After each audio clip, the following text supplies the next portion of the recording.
Hello guys, good morning. কালকে বেরিয়েছিলাম, দেখুন না সাজা গোজা হয়েছিল, আর কিছু করিনি। আর এই বন্ধুদের গুড মর্নিং বলো, তাড়াতাড়ি বলো, গুড মর্নিং বলো। আজ 15 আগস্ট, হ্যাপি ইন্ডিপেন্ডেন্ট ডে। আর সবাই ভালো থাকবে। আজ স্বাধীনতা দিবস, ঠিক আছে?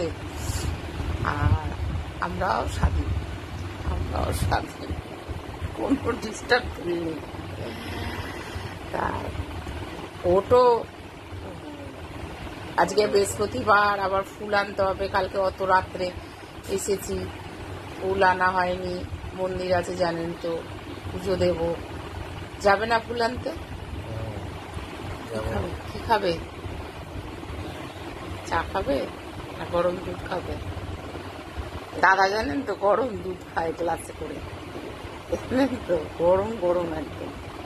তুমি দুধ খাও কেন? গরম দুধ খাও কেন? জোর আছে। আমি আবার চা খাই, চা কফি। দুধ কিন্তু আমার একদম পছন্দ না। যখন বেবি হয়েছিল, ঠিক আছে, ডাক্তার বলে না যে দুধ খেতে শরীর কমজোরি হবে, আমি কিন্তু খাই না। ওই আমার হয়ে দাদা খেয়েছিল, বুঝেছেন?